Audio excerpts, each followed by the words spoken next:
Chapter 12 Learning a Trade. Author. Legion 20. Lith had been so engrossed reading to forget where he was, throwing caution to the wind. When Nana caught him red-handed, he was startled enough to yelp. I thought I knew every single rascal, but I failed to recognize this one. What's your name, kid? Lith. What's yours? He replied while making puppy eyes. Nana was now more curious than angry. Lith. Do you mean Alina's little imp? No wonder your face is new to me, you were just a newborn the last time I saw you. Nana's presence had made the chatter stop. Some women wanted to ask her how long until their turn, others were just curious. Alina jumped out from her chair apologizing on Lith's behalf. There's no need to apologize, Alina, Nana said. No harm, no foul. The little imp has not damaged the book while playing with it. Yes, Mom. There is no need to apologize. Lith hated when someone spoke of him like he wasn't there. And I was not playing with it, I was just reading. Reading? Young man, how old are you? 3 years and something. If this is a joke, it's not funny. I never expected one of Alina's children to be such a liar. He is not lying. During the last storm, Lith was bored, so he asked his father to teach him how to read, write and count. Here is proof. Alina handed Nana the wooden ruler. Alina's rebuttal had caught her by surprise, she realized to have struck a nerve. After studying the ruler, Nana had to admit it was a clever learning tool.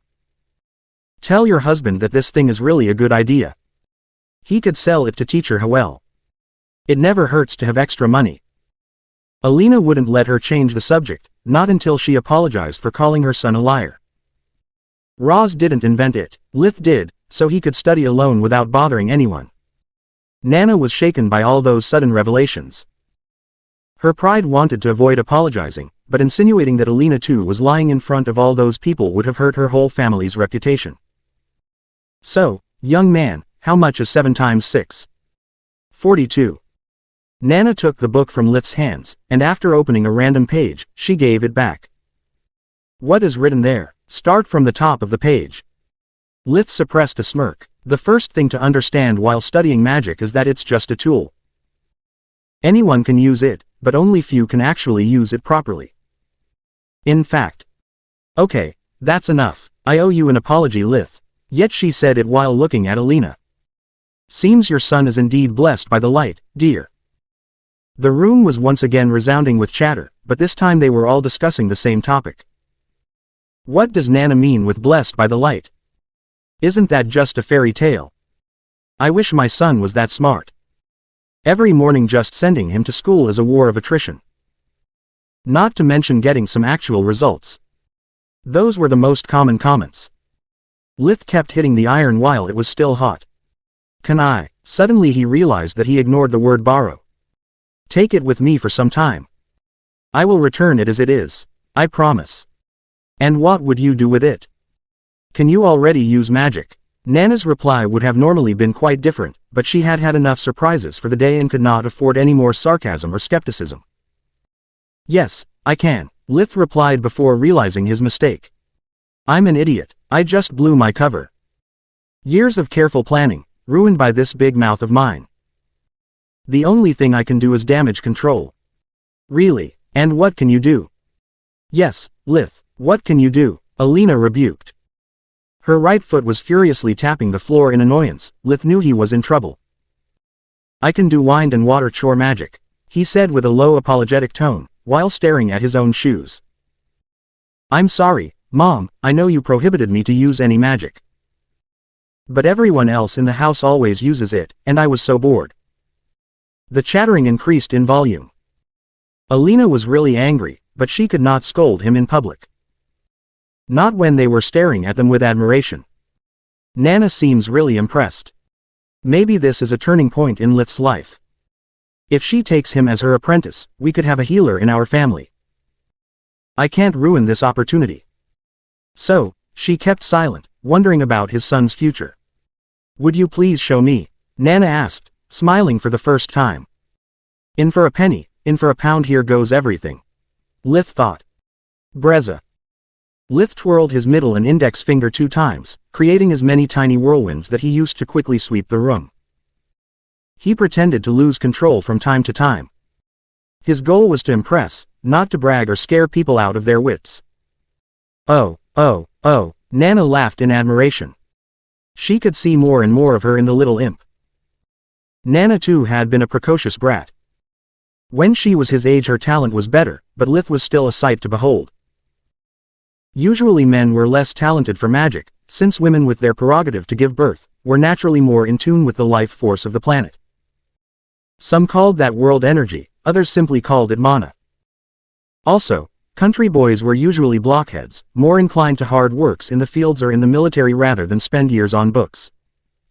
Now I want you to do a thing for me. You said you can conjure water, right? Lith nodded in response. Now call upon water, it does not matter how little. But then, you have to not let it fall.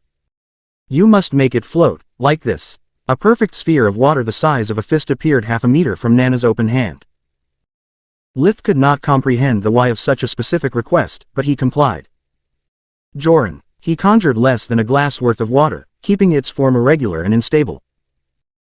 Lith could not afford any more mistakes, his focus peaked trying to make his lack of control convincing. The water floated for 3 seconds before falling off. But instead of hitting the floor it started floating again, becoming another perfect sphere orbiting around Nana's spell like the moon does around the earth.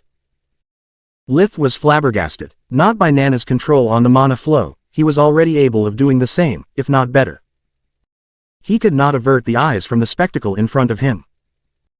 Both spheres of water were constantly spinning on themselves, reflecting everything around them. They would capture the light from the sun, turning it into sparkles of rainbow. Lith had always seen magic like a force to be reckoned with, a great tool to build his future with. But he never thought of it as beautiful. For the first time in over 3 years he was not pretending anymore. He was simply amazed, staring at the dancing lights while the memories of his old life flooded his mind. He suddenly remembered all the hours that he spent as kid, hiding in the planetarium together with his little brother Carl. They would dream of becoming astronauts, to run away to the stars where no one would ever hurt them again. And just like that his grief returned, stronger than ever, fighting the joy out. The pain for the loss overwhelmed him, tears started streaming from his eyes. Lith, are you all right? Alina's voice woke him up from his stupor. Realizing how weak he had allowed himself to be, Lith felt deeply disgusted. Water is just water, no need to get soft over a measly light show. Soldier up and follow the plan. Lith steeled himself, sealing away all the feelings that he deemed useless. I'm done getting hurt, he thought. Yes, Mommy, I am all right. I was just moved from the old lady's magic. My name is Naria, Lith. But everyone calls me Nana.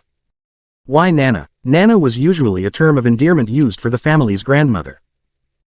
You see, when I was a young maiden, everyone called me by my name. But then time passed, and I helped so many children come into this world that they started to call me Mama. After even more time passed, those children had children of their own, and they started to call me Nana. She ruffled Lith's hair. I have a proposal for you. Now you are too little, but when you become 6 years old, instead of going to school together with those blockheads, you could come here instead. So, you could read those books as much as you want. And maybe you could learn a trade. Mine. Lith tilted his head, playing dumb. I don't know, you don't seem nice. I would like the books, though, he replied while hiding behind his mother, only half his face visible behind her legs. Alina didn't know if to laugh or cry. Her dream had come true, but Lith didn't understand what he was turning down. Please, excuse him, Nana. He is just 3 years old, he has no idea what he is saying. He doesn't even know the importance of apprenticeship. 3 years old, Nana repeated. It's almost too good to be true. But you were right, if he had to choose between gold and toys, he would probably pick the latter. We'll have this conversation again 3 years from now. She knelt down, looking Lith straight in the eyes. If you don't become dumb as all the other boys in this village, I'll take you as my apprentice. If you are still interested in magic and books, of course. Lith nodded, grabbing his mother gown, looking for protection. His weak and scared appearance hid his inner rage. 3 years, I could have as well starved by then. And all because of you, greedy hag. He was so sick of being hungry, he wanted to bite her out of frustration. Only power will keep your family safe. Chapter 13 Learning a Trade, Again. Author. Legion 20.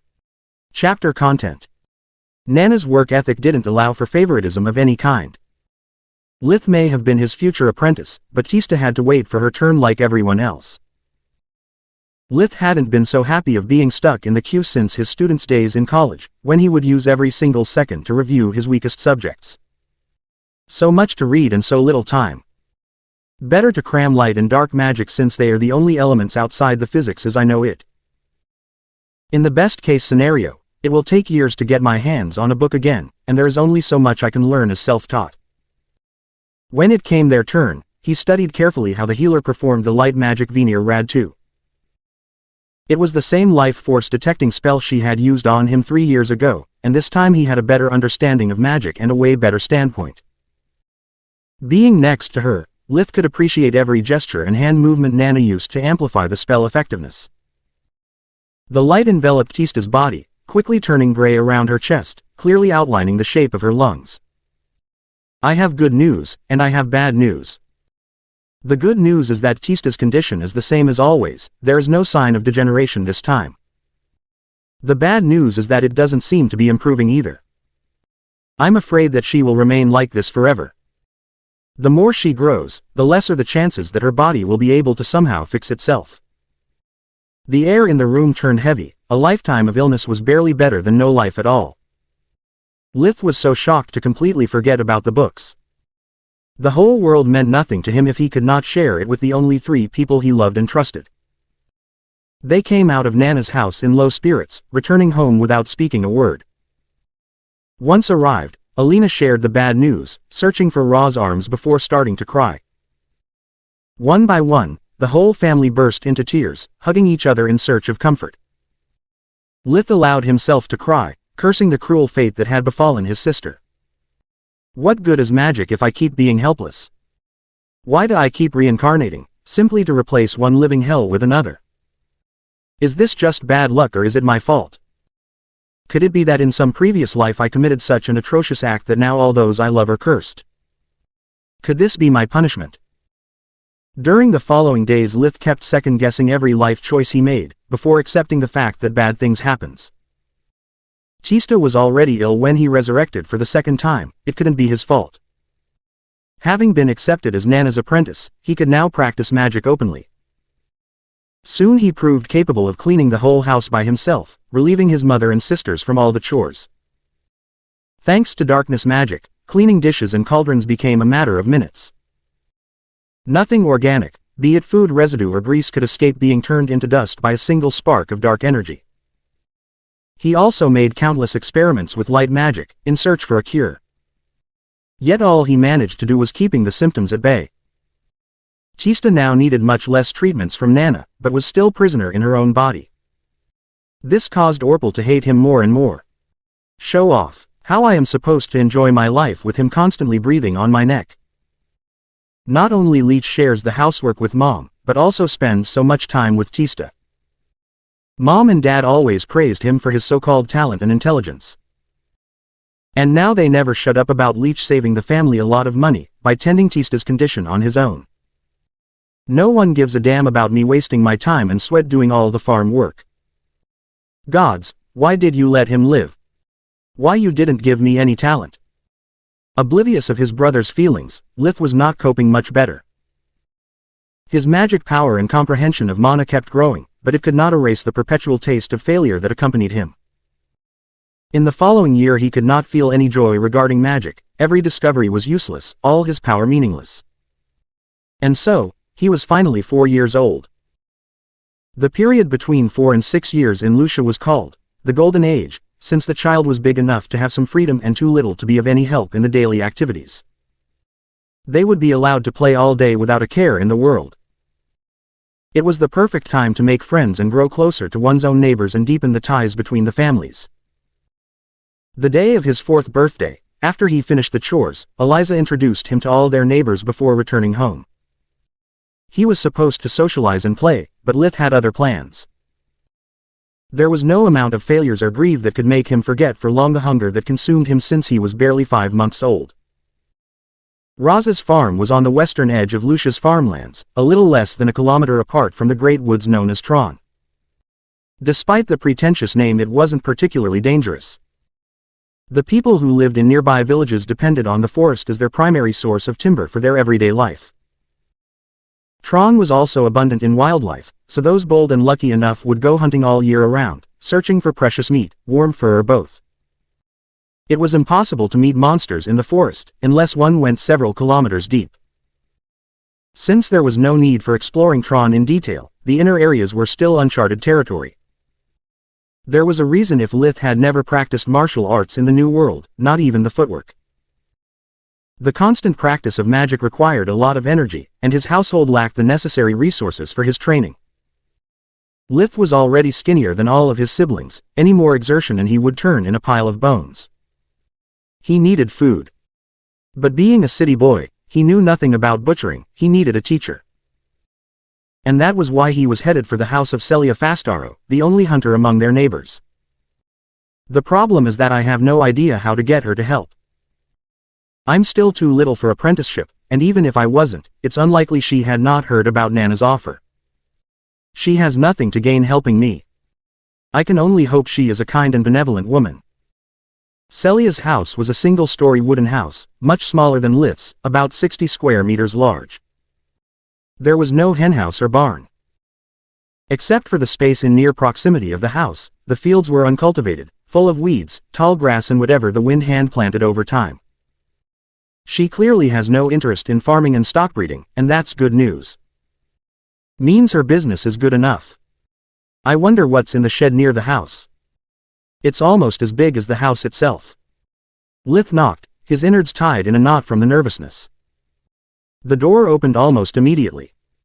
You again, are you lost or something? Celia was a woman in her early 30s, 1.7 meters tall, the skin tanned from the years-long exposure to the sun. Her black hair was kept short with a haircut identical to Earth's military standards. She could have been considered very cute, but the small bosom coupled with her sharp eyes and rough attitude made her manlier than most farmers. She wore a leather hunting jacket over a green shirt, green cargo pants and brown hunting boots with a soft outer sole to limit the noise made while moving. Hi Miss Fastaro, I need a favor. Could you please teach me how to skin and gut animals? Celia raised an eyebrow. Why? Because I am hungry. Not having any lever on her, Lith had decided that truth was the best policy. I have been hungry long enough to forget how being full feels.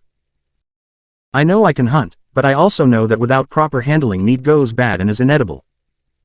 No, you got me wrong. I mean, why should I help you? What's in for me? Now she was knitting her eyebrows.